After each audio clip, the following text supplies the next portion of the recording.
Bonjour, bonsoir, buenos dias, buenas noches, good morning, good evening, everybody. How are you doing? Welcome back to my channel. I'm your girl, D. Samore, and today we're going to be talking about power, okay? So this episode was so good, so good. I was just sitting there at the edge of my seat like, yo, this is crazy.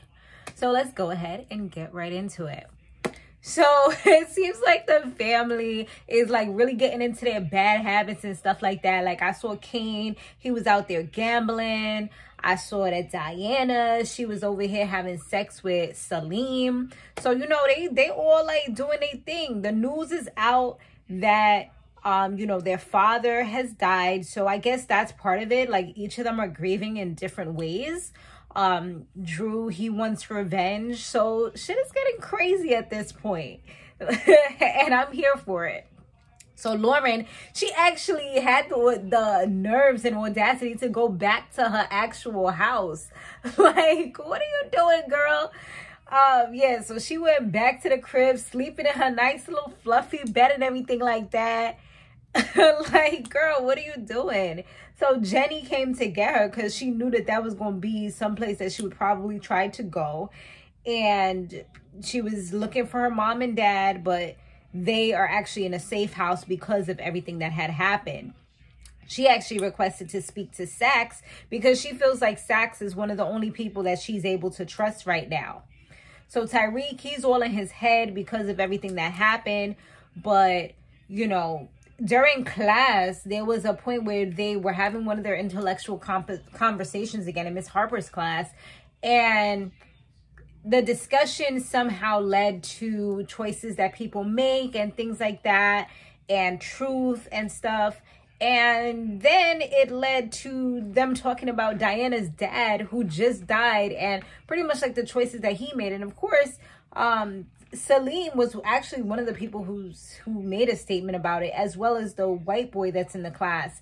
And that led Tyriq to get mad because he's like, yeah, you probably think that everything that you heard about me is true as well. No, it's based on the media outlets that you watch. And that's actually true. Like at the end of the day, I've noticed, and this all happened during the pandemic for me when I was really hyper focused on these things, is that depending on what news source you watch, they'll make the other party the villain. Like they'll either make the Democratic Party the villain, like Fox News, or, you know, like NBC, ABC, CBS will all make the Republican Party the villain because they're all Democratic. It's crazy. I never knew that there was such a big divide in these things until I really took a chance to look. And that's exactly what he was saying. Like the news that's given is based on the person or the people who are giving that information. It's very biased at the end of the day. You know, people that hate Trump, they hate him because, you know, of the things that are being put out there, but they don't put any of the good things. They're only going to put the bad because that's the narrative that they're pushing.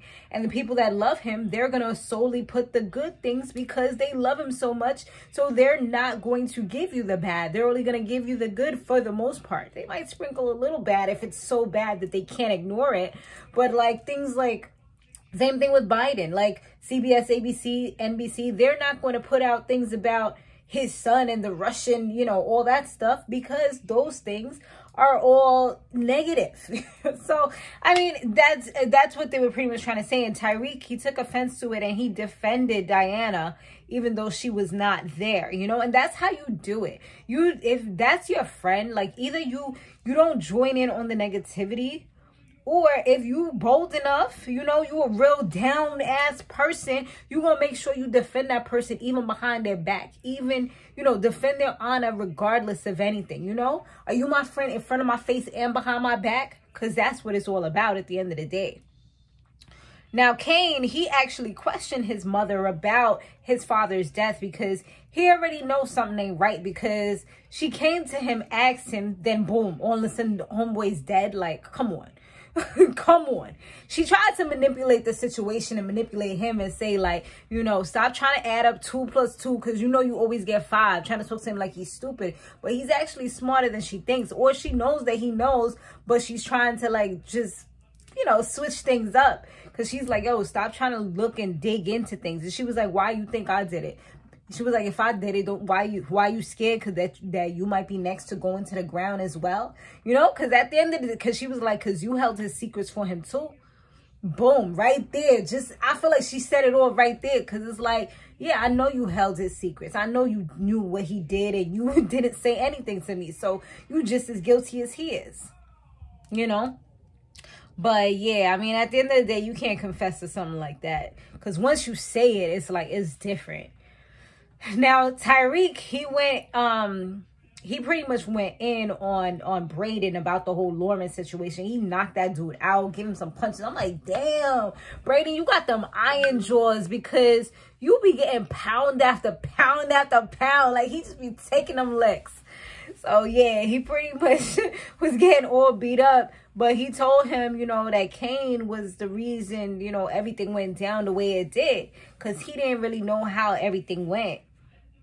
So that caused him to chill out a little bit and, you know, and kind of know that it wasn't really him that moved things forward or whatever. So, yeah. Then he bought a car, or he actually rented a car, that he ends up taking old girl in, Effie, takes her back to the scene of the crime, which that's how she started to know that something wasn't right. And he gave her numerous opportunities, even along the ride, to just kind of say what she did the whole time. Just always saying, like, you know, I do have something to tell you.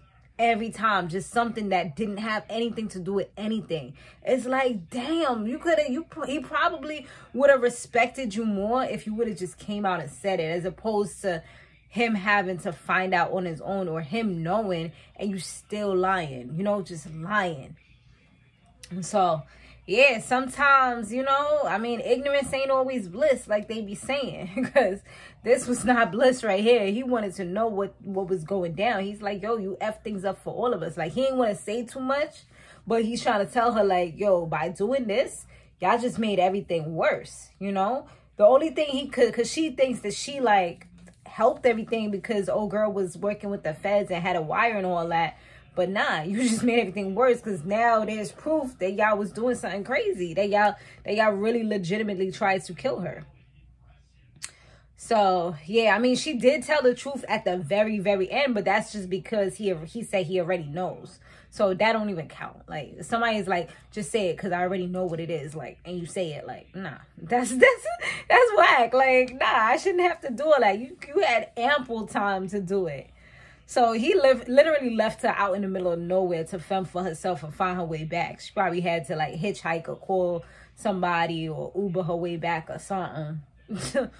So, yeah. Now, Jenny, she needs Zach's help in order to gain Lauren's trust back. So what she ends up doing is telling him that she needs to see him. She sees him. And she tells him, you know, he's tight with her already. You know, he doesn't really want to F with her anymore. But now she goes to the point to show him how much she don't give a shit about him, and tells him, well, you know, the time that you told us that you had, or you told me that you had a gun and you went to Truth. Well, that implicates you into the crime as well. And we may even be able to put you as part of the RICO charges or some shit like that. So, yeah, she's about to bring him into the whole big mess and make him part, like, hey, he can't, well, what he going to do in jail? Like, come on. So here and there, you know, she got him. You know, she just lassoed him in. Like, you ain't going nowhere. I own you, okay? You do what I say. I don't know. Hopefully he starts acting like, maybe he gives her a little bit of nuggets, but I feel like he needs to start really being more loyal to somebody who had his back and saw the good in him. You know what I'm saying? And saw him as somebody that they could trust enough to bring them into their circle and have them on his team, which is Davis. You know, at the end of the day, nobody would F with him. Jenny didn't give him a job. You know what I'm saying? Like, she didn't give him a job. Ain't nobody else, like, was willing to take him up. You know, he would have been just drinking at home, doing nothing, you know, just drowning in his sorrows because he couldn't get a job. He got fired. So, I mean, that's crazy how people will turn on, like, biting the hand that feeds you. You know what I mean? So now, following that, Tyriq, he pretty much kicked out both Braden and not Lauren, Braden and Effie from the business because he was dumb tight and he just wanted to be petty at that point. When Kane speaks to him, I feel like he wasn't giving Kane the same energy because he know that Kane is crazy and Kane will shoot him in the face, you know? Like, Kane is one of those people, you can't really play with them because you don't know what they're going to do. Like, he's kind of unhinged, you know what I mean? So it's like that same energy, and Kane is the ringleader of the whole thing. But I guess I'm looking at it to see, like, why he was so punked out with Kane opposed to everybody else. Like, he didn't give Kane that same type of energy. And I'm kind of feeling also is because, like, these was his real family. He felt like they was his family, his boy, like, you know, ride or die. And then this is his girl. You know, you're supposed to be loyal to me. You're supposed to tell me everything. Like, I trusted you. You know what I'm saying? And that's what he said, too, when he left her. He was like, yo, I loved you. And I believed everything you said. You know what I'm saying? Like, he trusted her. And she betrayed that. So, like, she probably could never get that back, you know? Like, he gave her a story and let her know, like, I killed my own father. You know what I mean? Like, I did what I had to do. Like, don't think for a second that I wouldn't kill you. But obviously he did it. She was ready. She had a burner, but he didn't do all that. But anyway, that's what I'm thinking. Like, because these two people were so close to him, that's why he felt like, damn, how could y'all betray me like that? As opposed to Kane. Kane is just like, he's just like one of those people you got to keep at a distance. Like, he's not somebody you would say, like, that's my friend or anything like that. Or that's my boy. Because it's just not that type of situation. I'm guessing that's what it is. When Kane later on seen Braden, he was just like, yo, like, he put some sense into Braden. Like, yo, at the end of the day, this is all yours. Like, the warehouse is the West whatever shit his last name is. I forgot at the moment. But Braden's family name, you know, he got him into this internship so that he can be able to get his money. Like, at the end of the day, like, regardless to anything, Braden has always came through for you. Braden took a charge for you, you know? Like, he went down with a blemish on his thing. You know, it didn't go very far, but he still got a blemish on his name and is looked at as the black sheep of the family because of you. Like, you know what I'm saying? Like, you gotta put some respect on this brother's name. And that's what Kane was trying to tell him. Like, yo, let him tell him what you do. Like, you gotta man up and start speaking up for yourself. He's like, he knew he couldn't talk to me like that. You know, like, he couldn't do nothing to me, you know? And that's the type of energy you have to exude. You have to let people know who you are and what you'll tolerate, what you'll accept, because people will only give you what you allow, you know? And that's what he was allowing. And so once he spoke that life into him, when next time he seen him, he let him know, like, yo, at the end of the day, like, I could shut this whole shit down. You know, this is my family stuff and you need to put some respect on my name, you know? And he did have to eventually put both of them back on because Noma and her people, they expect three of them, okay? They don't expect him being a solo show or him just working with Kane. Nah, when they signed them up, they signed up him, Effie, Braden, Kane, okay? It's all of them that's part of this little thing that they got going on. So you can't just say, oh, nah, we kicking them out because... Nah, you messing things up. You messing money up. You messing up the flow of everything. At the end of the day, it was Effie the one who made the website. She was about to blow that whole shit up if Kane didn't talk to her later on. And so, yeah, each of them have a role to play. So it's like they're all important in the puzzle piece. Like, you know, if you're playing a game of checkers, chess, whatever you playing, they all important. So when that happened, I mean, that was all good. Tyriq, he went to go see Diana because she was out here, like, drowning out her sorrows with her girls. And he came through, and you already know what time it was. They ended up getting a do.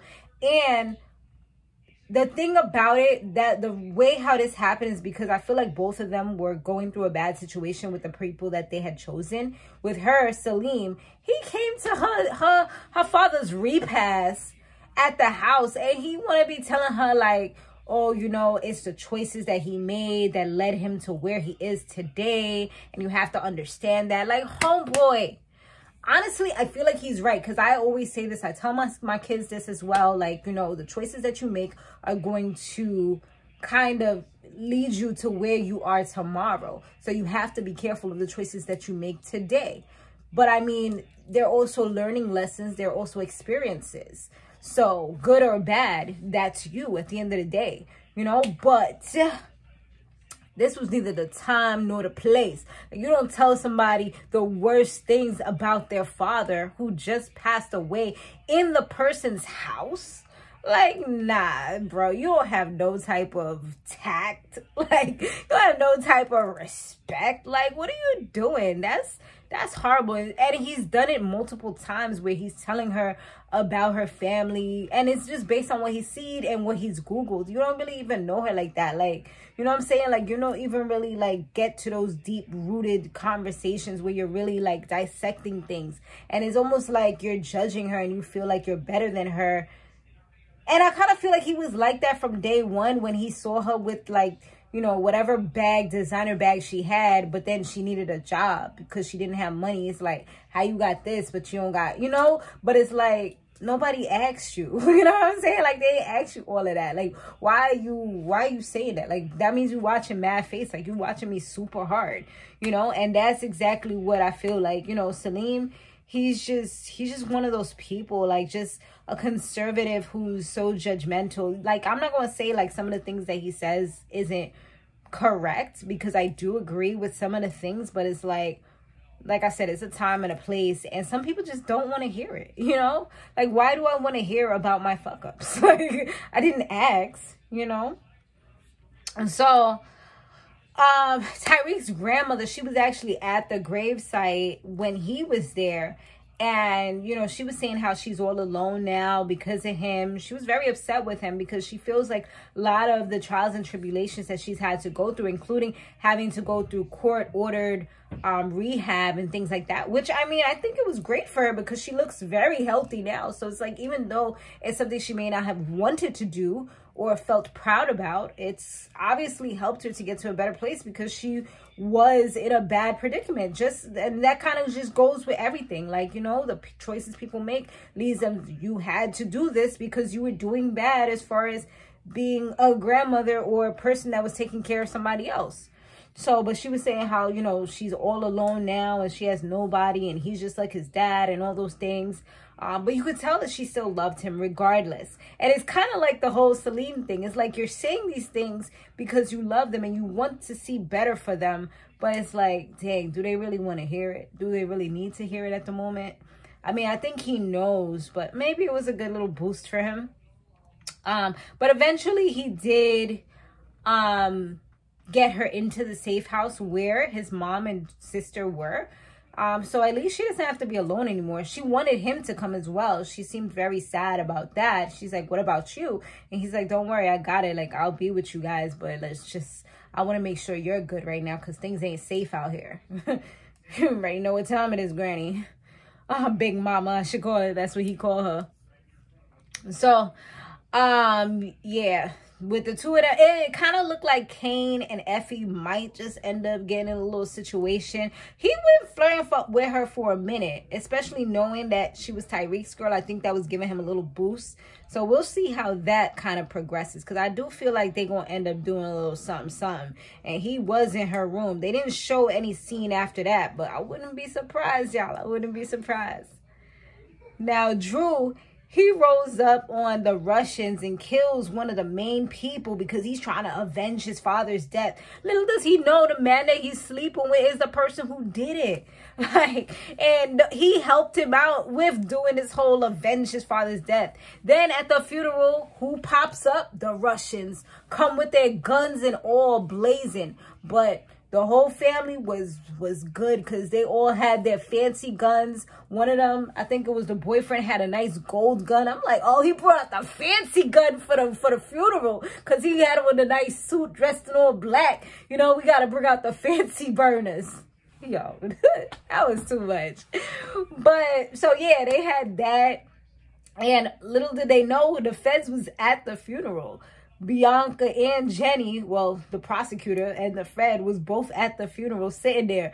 I'm like, these people didn't notice them sticking out like a sore thumb. Maybe they was just so sad they didn't realize. But I'm like, they would not have been welcome. This is not like free for all, just anybody come. You don't even like this man. And on top of that, they done seen Diana go to the roof where they just stashed the drugs and stuff like that, because they implanted a new camera. Honey child, shit about to get crazy. So now she really involved. Even though she ain't really want to be down, now she really down. Like now they got an eye on her. Ready to take her down, almost ready to take her down at the funeral. But it was like, nah, hold on. We need some more hardcore evidence before we move in on her. Honey, damn. So yeah, that's crazy. So what else happened after that? So yeah, with the whole roof money situation, that's about to get crazy. Tyriq, he was at the train station, Noma's henchman. I feel like they really like the main one. He's going rogue and doing whatever he wants to do, because when he snatched up Tyriq is like, I was about to go make a drop for y'all. You know, should I tell Noma that you guys are stopping me from making the money that I need to make? And he's like, you don't tell her anything. So it's like, hold up, like, so she didn't send you. That's what I'm hearing. She didn't send you because you wouldn't tell her not to say tell him not to say anything to her. So he's just kind of doing his own thing right there. So I don't know, y'all. Monet, now she's starting to see the ghost of Lorenzo. So yeah, that's probably gonna haunt her for a little bit. It's like whenever these people do something bad to the people that's closest to them, a lot of times they just see, or somebody that's really like, you know, that they really care about, they be seeing them ghosts, honey. It be haunting them. So we'll see how this goes, y'all. But this was a really good episode. I think I covered mostly everything. But thanks so much for watching, you guys. I'll see you guys on the next one. Later.